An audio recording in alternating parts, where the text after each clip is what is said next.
S'étirant le long de la frontière belge, la forêt ardennaise, froide et peu pénétrable, est la source de très nombreuses légendes où se côtoient faits malicieuses, nutons facétieux et faune inquiétante.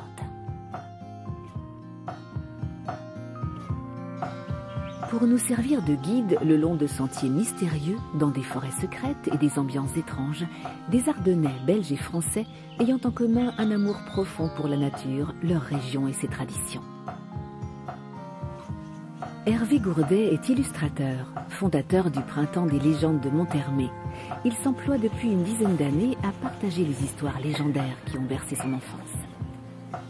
Comme je dis souvent, tout est là, tout est sous nos pieds, il suffit juste de le faire revivre. On a un petit peu de retard par rapport à nos grands frères bretons qui ont su vraiment bien valoriser leur patrimoine, mais on a vraiment un énorme potentiel. Photographe passionné, Jean-Marie Lecomte n'a de cesse de parcourir le territoire ardennais pour traquer les belles images qui pourront le mieux restituer l'atmosphère si particulière de cette région, propice à l'imaginaire. Ce qui est intéressant dans les légendes, c'est qu'elles sont liées à des sites, elles sont liées à des marais, elles sont liées à des endroits un peu troubles, un peu fantastiques. Et c'est vraiment dans ce sens-là que j'ai axé mon travail photographique. Franck Delatour et Philippe Boudard ont tous deux un rapport aux légendes indissociables de la nature. Une relation quasi chamanique à 1000 lieues des personnages imaginaires des histoires d'héroïque fantasy. C'est à cheval, à travers bois et prairies, qu'ils nous guideront jusqu'à un étrange alignement de pierres. Allons-y. C'est en compagnie de l'écrivain Albert Moé, le spécialiste belge du légendaire ardennais, que Marilyn Maillet évoquera le petit peuple des forêts, des nutons, des fées, des sautets, des êtres légendaires difficiles à observer. Est-ce que je vois régulièrement des nutons? Je viens d'en voir un là justement il y a 2 minutes. Nuton, pas Nuton, je sais pas trop, mais ça y ressemblait étrangement en tout cas. Et donc c'est une légende qui... Pour l'heure, les deux amis se retrouvent à Bonny-sur-Meuse.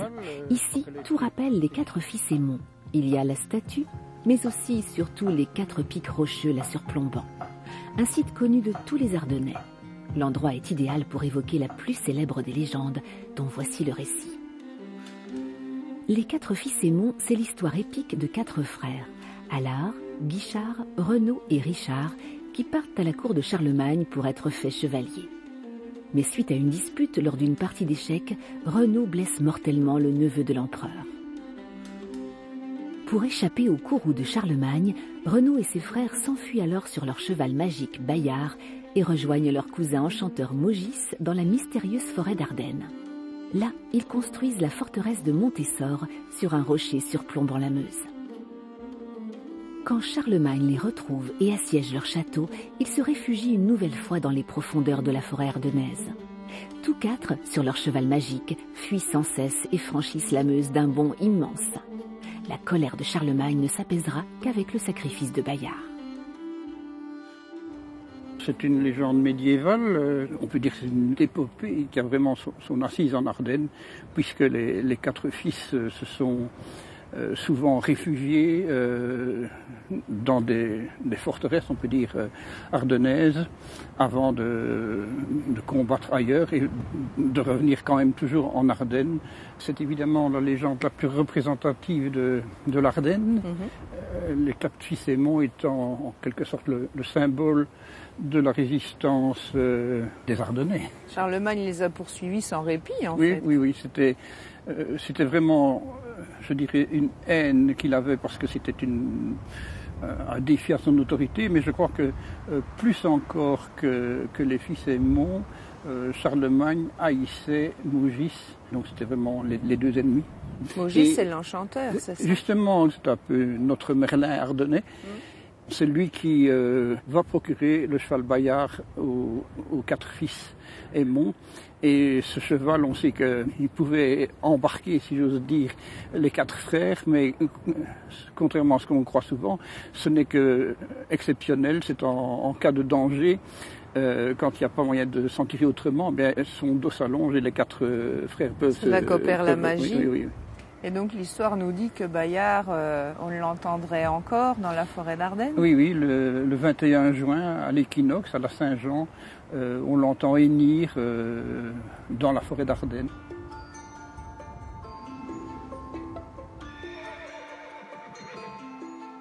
La légende des 4 fils Aymon a profondément marqué les Ardennes.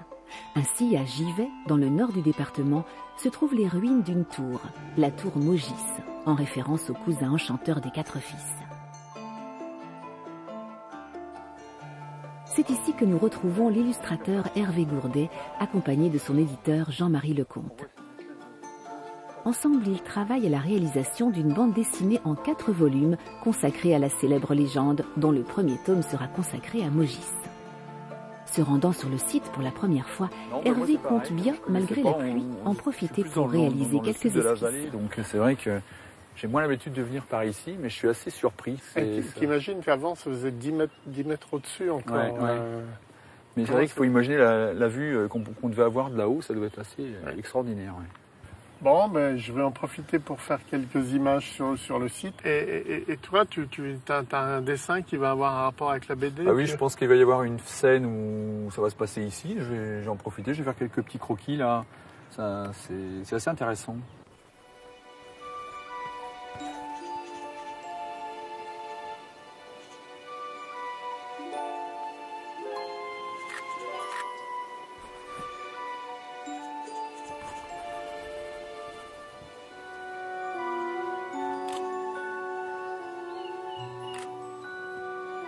Alors, ça donne quoi les photos? La météo n'est pas idéale pour ça, mais et toi, qu'est-ce que ça... Ouais, voilà, moi c'est pas mal. J'ai fait quelques petits croquis au crayon. Après, je le reprends en couleur et puis on... Il n'y a pas eu vraiment de bande dessinée? Non, ça s'est jamais fait en fait. On parle beaucoup de Merlin, mais on parle pas beaucoup de Maugis, qui est le magicien ardennais par excellence. Donc c'est vrai que c'est assez sympa et il mérite à être découvert. Voilà. Ah, c'est le projet de couverture. Alors ça, c'est la couverture. Tu as des couleurs comme ça, vachement sombres, vertes, mais bon, ça représente vachement bien l'Ardenne, je trouve. Des ambiances assez lourdes, colorées. Et donc là, c'est l'aspect planche qui va... Voilà. Ça, c'est le Roque-Latour. Ça, c'est le Roque-Latour. Et là, c'est quand Bayard saute au-dessus de la mer. Voilà, ça, c'est quand il libère le cheval magique. D'accord. Outre les sangliers, cerfs et autres chevreuils, la forêt ardennaise abrite une vaste population de figures bienveillantes ou malfaisantes, avenantes ou hideuses. Des petits êtres malicieux et excentriques, émanations de la nature. Ils incarnent l'esprit du lieu sur lequel ils exercent une invisible surveillance. On les appelle Nutons ou Sautets en Ardennes, Corrigans en Bretagne, Farfadets en Vendée. Un petit peuple qui n'a plus de secret pour Albert Moé.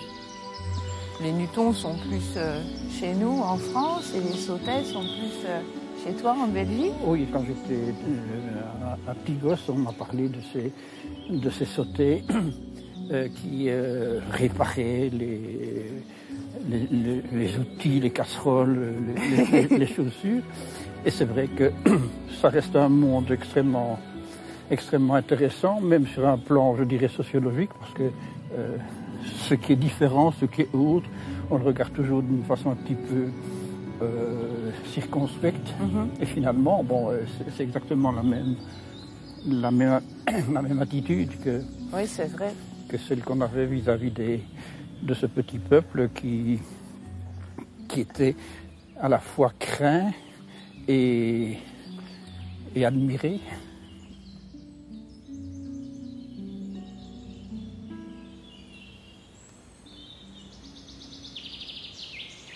Marilyn, comment est-ce que tu en es venue à t'intéresser à tout ce domaine du fantastique, de la féerie, du petit peuple? Je crois que je suis tombée dedans quand j'étais petite, dans le chaudron. En fait, c'est souvent un ressenti, le fait qu'on ressente quand on est petit les présences des fées. Alors est-ce que c'est notre imagination qui nous emporte, ou est-ce qu'il y a une réalité? Je ne sais pas, mais c'est ce qui m'a fait petit à petit entrer dans ce monde imaginaire où je me suis beaucoup plu. Et au fur et à mesure, j'ai découvert le folklore avec les Nutons, les Sautets. Est-ce que tu as déjà vu des Nutons? Non. J'ai peut-être déjà ressenti leur présence. J'ai déjà été dans des trous de Sautets. mais vu comme je te vois, non. Ça, c'est à cause de leur petit bonnet rouge? Ah ben, probablement, oui, puisque quand ils ont leur bonnet rouge, et c'est surtout dans la zone proche du domaine germanique, ils se rendent invisibles. Ah. Je ne sais pas s'ils vont jusqu'en Bretagne avec leur bonnet rouge.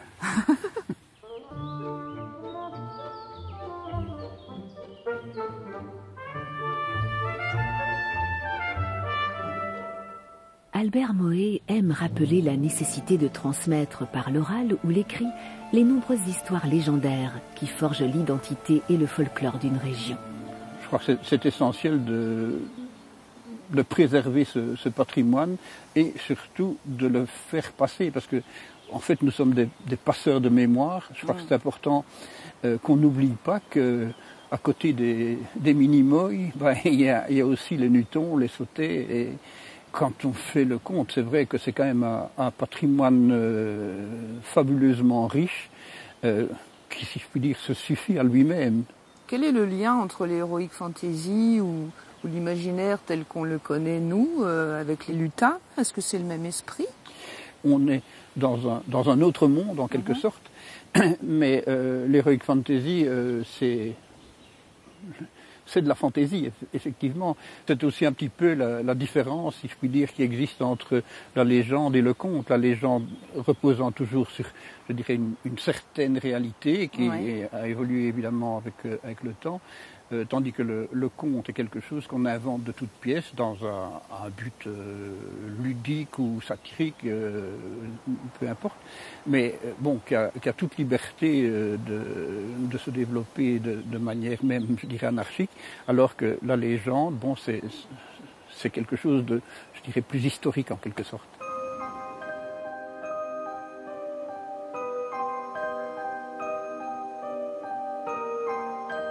La Meuse et ses boucles qui serpentent le long du massif ardennais possèdent aussi ces créatures légendaires, qui ne sont pas toutes aussi facétieuses et bienveillantes qu'un Nuton ou qu'une fée. L'une d'entre elles est tout particulièrement terrifiante, le Mawat. Le Mawat, c'est un monstre légendaire qui vivrait dans les eaux de la Meuse. Moi, j'ai souvent l'occasion de dire que c'est un petit peu le Loch Ness ardennais. Il est tout au fond de la Meuse et il ne sort que pour annoncer des grandes catastrophes. Donc il y a des écrits qui racontent qu'on aurait vu cette créature remonter à la surface à l'aube de la Première et de la Deuxième Guerre mondiale. Donc il vaut mieux qu'il reste au fond.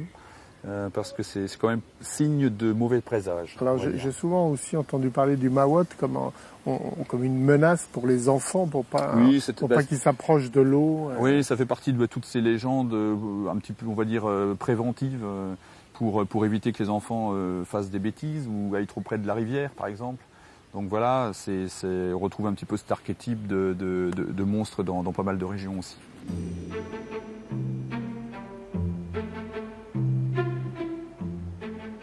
Sur les quais de Charleville-Mézières, on trouve un tout autre Mawat. Une péniche qui cache en son sein une taverne initiatique.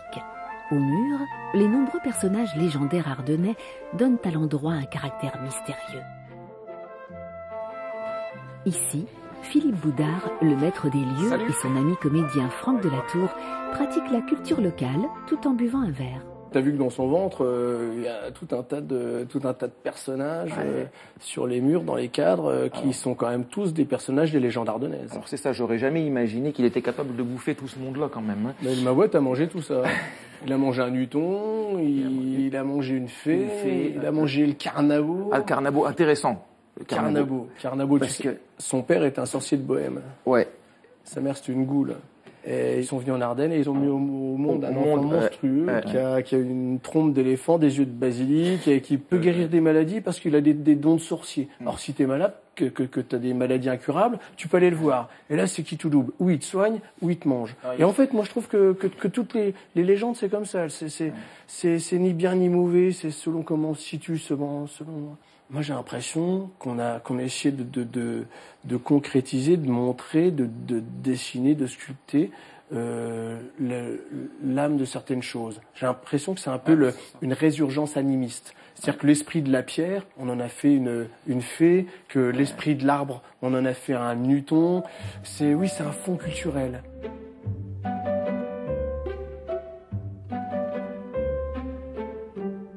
Une légende, c'est du racontage, c'est une histoire. Ça, on doit la transmettre en racontant aux gens. C'est comme ça qu'on sait les choses. On le sait parce qu'on nous l'a dit. On le sait pas parce que c'est la différence entre le savoir et la connaissance. Mais c'est le sens littéral du mot tradition en fait. C'est une transmission.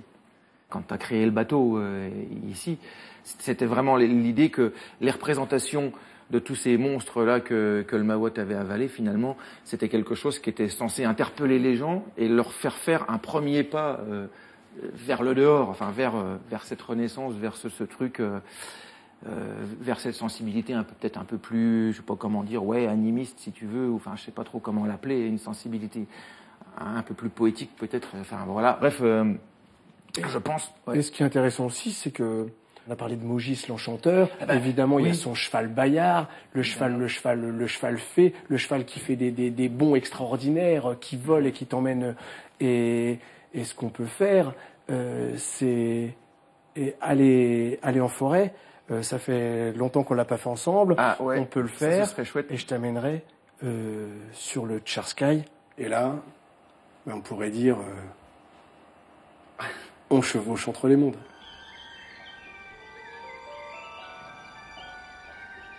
En attendant de chevaucher entre les mondes, nous retrouvons Hervé et Jean-Marie en bord de Meuse, non loin de l'Effour. Aucun panneau n'indique le site vers lequel les deux compères se dirigent. Pourtant, dans cette forêt se cache une merveille de la nature, à l'histoire légendaire terrifiante, la source sanglante.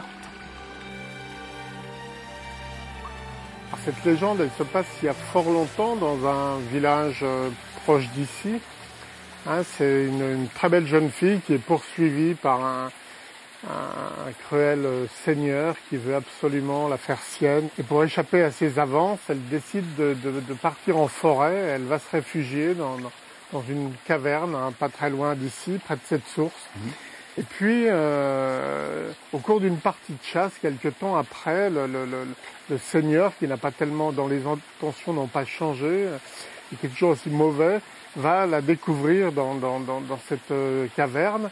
Et là, elle refuse. Et devant son refus, il prend son épée, il la tue. Et il jette son épée de remords, il jette son épée dans la source.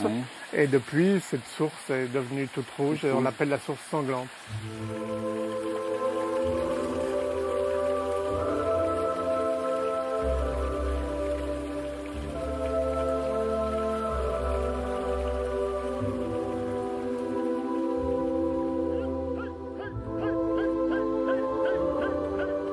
C'est à Thillet, dans la forêt des Six Chaînons, que nous retrouvons Franck et Philippe.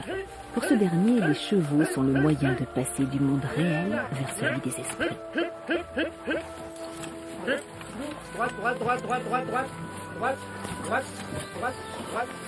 Régulièrement, les deux amis profitent d'une balade en attelage dans la forêt pour mieux sentir la force de cet univers et s'imprégner ainsi au mieux de cet esprit de légende propre aux Ardennes. J'ai l'impression, alors ça... Il n'y a pas du tout de truc mystique, quoi que ce soit de mystique là-dessous. J'ai l'impression que la forêt, c'est une porte d'entrée vers une perception du monde qui est, disons, plus poétique et moins matérialiste que le monde dans lequel on vit à l'heure actuelle. Voilà. Bon, c'est bien, c'est un beau discours comme ça, en gros. Mais de toute façon, le seul moyen de savoir, c'est d'y entrer, de marcher, bien chaussé ou pas chaussé du tout, et puis de marcher sans parler, de s'arrêter à un endroit, d'attendre. Si possible, au bord de l'eau, ça marche bien, le bord de l'eau, parce que l'eau, ça parle. Et il se passe des trucs.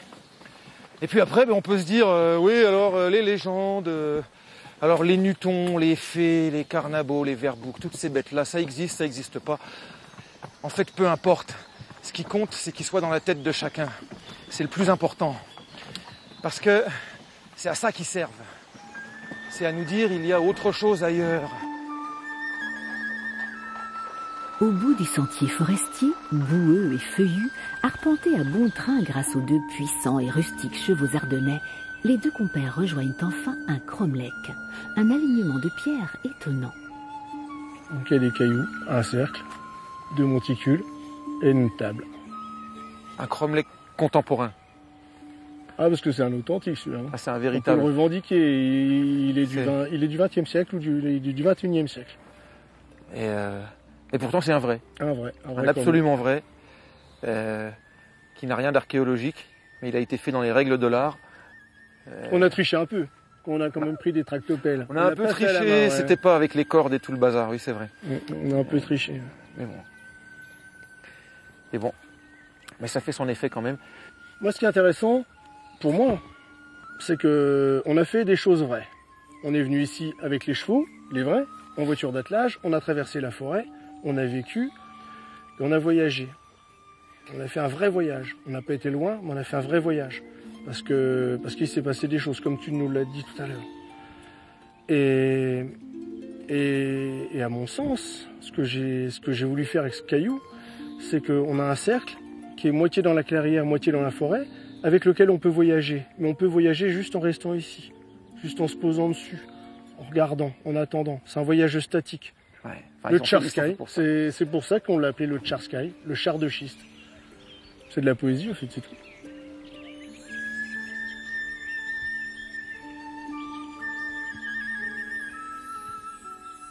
Laissons là Franck et Philippe et partons retrouver Jean-Marie et Hervé qui nous emmènent sur le site du Roc-la-Tour. Bien connu des grimpeurs, l'endroit offre l'un des plus beaux points de vue de la région. C'est aussi bien sûr un site légendaire marqué par l'empreinte du diable. Alors on est au fin fond de l'Ardenne, Jean-Marie. Ben oui, moi j'aime bien cette forêt qui est vraiment caractéristique des Hauts d'Ardenne, avec ces fougères, c'est vraiment magnifique. C'est dense ici. Hein. Ouais. Et là on va arriver au Roc-la-Tour.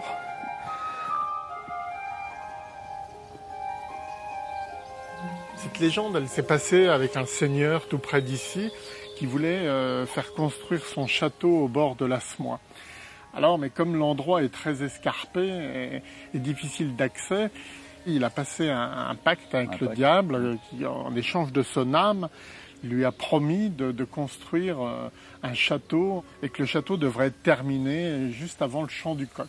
Et donc, pour arriver à ses fins, il a fait venir toute une armée de diablotins, lutins et farfadets de tous ordres. Et puis, ils se sont mis à construire le château, mais ils ont fait un tel boucan dans la nuit que ça a, à un moment donné, réveillé le coq du voisinage qui s'est mis à pousser un cocorico gigantesque qu'on a entendu à des lieues à la ronde. Et tout ça juste avant que le diable ait fini de poser la dernière pierre du château. Donc il avait perdu son pari, alors de rage, il a envoyé un grand coup de pied fourchu dans le château qui s'est transformé en tas de cailloux, en amas rocheux qu'on voit encore ici au Roc-la-Tour, comme vous pouvez le constater, et qu'on appelle aussi communément le château du diable. Notre voyage initiatique en terre ardennaise se termine en compagnie de Franck et Philippe. Nos deux poètes amoureux de la nature profitent du cromlech en lisière de forêt pour nous aider une dernière fois à percer le mystère du légendaire ardennais. Cette histoire de légende, alors que ce soit voilà, la grande légende, tu vois, les quatre fils et mais même les légendes plus modestes, les histoires de Newton, de fées, de tout ce qu'on veut, tout ça, vraiment, je crois que c'est quelque chose qui ne peut se comprendre et se concevoir vraiment que quand on en a fait l'expérience là, dans le bois, à rester, à attendre, à écouter, à y vivre longtemps, à sentir ce qui se joue autour. Un jour, tu as dit un truc, tu as dit quand on marche longtemps, qu'on se perd dans la forêt, qu'on s'initie dans la forêt, parce qu'on y rentre, on s'y perd et on en ressort de manière différente. Et tu as dit on arrive à palper, à voir les êtres qui sont sans être. C'est ce que tu avais dit. Les êtres qui sont sans être. Là, et au bout d'un moment, on sait qu'ils n'existent pas, et au bout d'un moment, on les ressent quand même. Ouais. Alors, moi, il y a quelque chose de très bizarre. C'est que tout ce que tu me dis, je l'entends, je le comprends, je le partage. Et les êtres qui sont sans être, cette réalité subtile, ce monde subtil, parfois j'ai l'impression de le palper aussi. Mais quand quelqu'un m'en parle, je me dis il est fou.